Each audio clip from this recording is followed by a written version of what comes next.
सुरेश बनारस में गुलाब की पत्तियां पीसकर गुलकंद बेचता था। उसकी गुलकंद पूरे बनारस में प्रसिद्ध थी। सुरेश के एक बेटा और एक बेटी थे। बेटी का नाम सुकन्या था।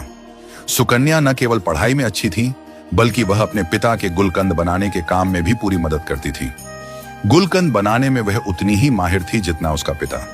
सुकन्या स्कूल में पढ़ाई के साथ साथ नृत्य, गायन और वाद्य कला का भी अभ्यास करती थी। वाद्य कला में उसने बांसुरी को चुना और उसमें निपुण हो गई। एक दिन सुरेश और सुकन्या को वृंदावन में गुलकंद बेचने का अवसर मिला। दोनों एक धर्मशाला में ठहरे। सुरेश का नियम था कि वह जहां भी जाता, सबसे पहले अपनी बनाई हुई गुलकंद को किसी मंदिर में भोग अर्पित करता। इस बार उन्होंने राधा रमण जी के मंदिर में भोग चढ़ाने का निश्चय किया। सुरेश और सुकन्या गुलकंद का एक दोना लेकर राधा रमण जी के चरणों में अर्पित करने पहुंचे। उस समय मंदिर के पट बंद थे।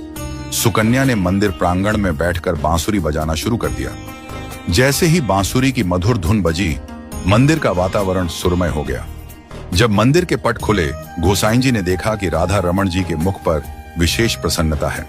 उनके नेत्र प्रेम से भरे हुए थे। गोसाई जी ने सुकन्या को बांसुरी बजाते देखा और समझ गए कि भगवान उसकी बांसुरी की धुन से अत्यंत प्रसन्न हो रहे हैं। सुकन्या जब बांसुरी बजाते बजाते थमी और उसकी दृष्टि राधा रमण जी के कटाक्ष नेत्रों से मिली, तो उसका मन राधा रमण जी पर पूर्णतः मोहित हो गया। सुरेश ने उसे बुलाया और वे दोनों धर्मशाला लौट आए। सुरेश ने कई बार बनारस लौटने का निर्णय किया, लेकिन हर बार किसी न किसी कारण से वे वृंदावन में रुक जाते। 2 महीने बीत गए। सुकन्या का तो मन ही नहीं होता था वृंदावन छोड़ने का। राधा रमण जी भी अब उसकी बांसुरी की धुन में इतने रम गए थे कि मंदिर के पट बंद करने में भी देर हो जाती थी। गोसाई जी यह देखकर समझ गए थे कि सुकन्या की बांसुरी ने स्वयं भगवान को बांध लिया है। आखिरकार भारी मन से सुरेश और सुकन्या को वृंदावन छोड़ना पड़ा। सुकन्या के लिए राधा रमण जी से दूर होना बहुत कठिन था। उसे ऐसा लग रहा था कि उसके पैरों में कोई भारी बोझ बांध दिया गया हो।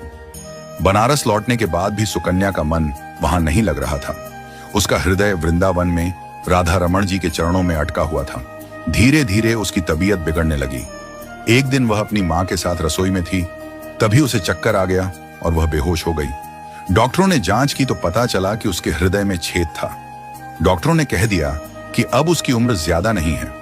घर वालों ने सुकन्या से यह बात छुपा ली, लेकिन सुकन्या को अंदेशा हो गया। एक दिन जब सब बाहर थे, सुकन्या ने अलमारी से अपनी मेडिकल रिपोर्ट निकाल कर देखी। रिपोर्ट में साफ लिखा था कि उसके हृदय में छेद है, लेकिन तभी उसे कुछ अद्भुत दिखाई दिया। उसकी